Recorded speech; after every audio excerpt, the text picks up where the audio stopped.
Olá, queridos alunos, tudo bem? Estamos aqui para mais uma aula na Faculdade Pio XII, dessa vez a disciplina de genética, onde o título é Processamentos pós-transcricionais de RNA mensageiro. Então, uma aula bem interessante para a gente fazer a visualização por várias vezes, se for interessante. Tudo começa com o dogma da biologia molecular, no qual, a partir de uma molécula de DNA, fazemos a transcrição para uma molécula de RNA mensageiro e depois a traduzimos em uma sequência de aminoácidos. Todos esses processos são muito bem sincronizados e organizados dentro da célula. A molécula de DNA detém a informação genética para a síntese dessa proteína. Só que no meio desse processo existem outros processos que a gente chama, aqui no caso, podemos observar que a gente chama aqui, uma vez o RNA transcrito, o processo é transcrição. Existem processos após essa transcrição, que nós chamamos de processamentos pós-transcricionais, ou seja, após a transcrição. Então, diferentes RNAs mensageiros assumem diferentes funções biológicas nesses processamentos. As principais classes de RNA são RNA ribossômico, RNA transportador, RNA mensageiro e outros pequenos RNAs que a gente vai ver também.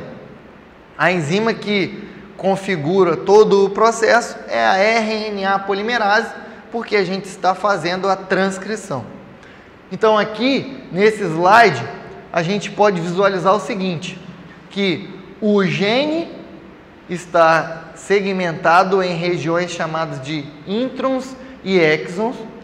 Esses introns e exons são transcritos para o RNA mensageiro.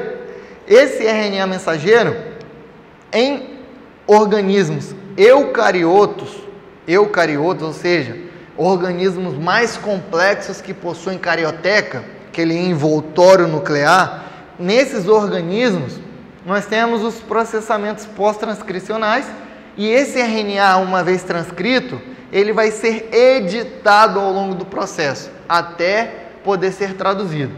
Nos organismos mais simples, onde nós podemos visualizar aqui, são os organismos procariotos, o processo já é colinear, ele é direto, não tem edição, então podemos observar, ocorre transcrição e em seguida, muitas das vezes imediatamente, a tradução. Então é aqui que a gente vai aprofundar nesses três processamentos após esse RNA que a gente chama de transcrito primário, onde ele será editado. Os processos são capping, ciculinha, splicing de RNA e poliadenilação. Então aqui eu te mostro novamente o mesmo slide, só que mostrando que o processamento ocorre nesse pré-RNA, esse RNA que ainda não é maduro, até o RNA ser funcional. Tá bem? São essas as etapas que a gente visualiza aqui que eu havia falado. Essas três possibilidades, a adição da estrutura do cap na extremidade 5', cap na tradução é boné, então é como se fosse uma proteção configurada na extremidade 5', adição da cauda poli-A na extremidade 3' e o splice que a gente vai ver o que é. Então aqui nessa figura eu mostro exatamente todos os processos acontecendo. O RNA sendo produzido no processo de transcrição, aqui está a enzima RNA polimerase, ela está polimerizando uma molécula de RNA e recebe esse nome, portanto. Esse aqui, o transcrito primário, então o meu gene foi transcrito em RNA mensageiro com exons, que está representado na cor verde, e introns, representado na cor amarela. No final, quando os três processos são realizados, perceba que o amarelo foi removido, está mostrado aqui, ó. Então, esses três segmentos amarelos foram removidos e o meu RNA maduro, o funcional, ele não tem essas regiões. Ele só ficou com regiões chamadas de exons. Isso é muito importante, porque O intron, ele é transcrito, ou seja, ele passa para o RNA mensageiro, aquela região, só que ele não é traduzido. Por quê? Ele é removido durante o splice. Já os exons, eles são transcritos, porque eles passam para um RNA mensageiro e também são traduzidos. Essa, inclusive, é a região codificadora dos aminoácidos. É onde eu tenho a informação dos códons. É justamente nos exons, que está representado pela cor verde. Essa etapa de remoção dos introns é a etapa que a gente chama de splicing. Então, eu removo os introns, que não serão traduzidos, num processamento chamado de splice. Adiciono o cap 5' na extremidade 5' e a cauda poly-A na extremidade 3'. Essa cauda poly-A, ela está N. Por que N? Porque pode variar.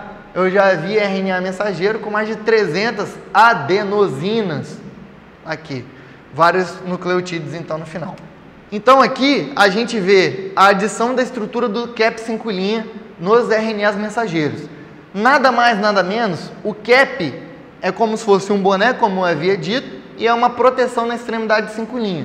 Aqui a gente pode ver a extremidade 5' do RNA e esse cap 5' é uma metilguanosina. Então, aqui a gente pode ver o fosfato, a guanina e todo esse nucleotídeo é uma guanosina com CH3 aqui, que é o metil, tá bem? Aqui eu mostro a cascata bioquímica, apenas a título de ilustração, caso você queira compreender isso com mais detalhes. E no final, o cap 5'. Ok, agora falaremos sobre a poliadenilação. A poliadenilação é uma proteção na extremidade 3'. Então, você pode verificar que em eucariotos teremos várias adeninas, várias adenosinas na extremidade 3'. E aí vem essa sigla AN, cap 5' na extremidade 5', adenosinas na extremidade 3', que é a poliadenilação, e aqui a visão do splicing, que é o processamento de retirada dos introns. Por que eu estou frisando nisso? Perceba que aqui nós temos os amarelos, que são os introns, e foram retirados. Nós só ficamos com os exons. Esse é o splicing que nós observamos. Só que, o que eu quero te dizer? Aqui eu numerei isso de propósito. Por quê?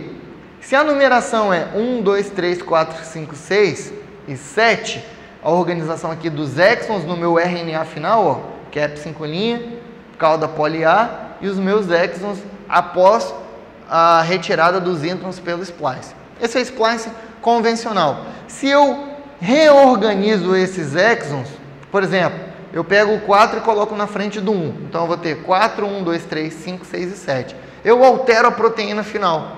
Então, a partir de um mesmo gene, organizando e reeditando os exons no splicing, eu consigo ter vários produtos proteicos a partir de um mesmo gene. Isso é muito interessante. Isso desvendou muitas questões dentro da biologia molecular e da genética. E hoje nós temos esse conhecimento. E esse splicing é chamado de splicing alternativo.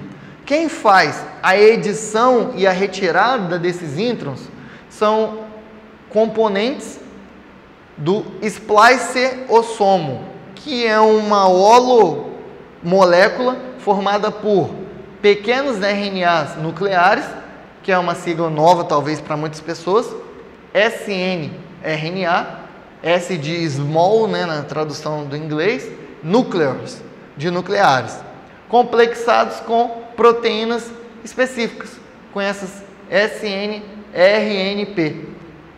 Tá bem? Então, esse spliceossomo é uma grande partícula ribonucleoproteica. E aqui no final, a gente tem a estrutura de quem? Do nosso cap 5', dos exons e da cauda poly-A, da poliadenilação. Essa sigla é capaz que você veja muito por aí, significa Open Reading Frame, ou seja, fase aberta de leitura. É a fase exata onde faremos a leitura para a tradução. É onde o código genético está depositado para a leitura das proteínas. Tá bem? Então, fechamos por aqui a nossa aula sobre processamento pós-transcricional. Até a próxima aula.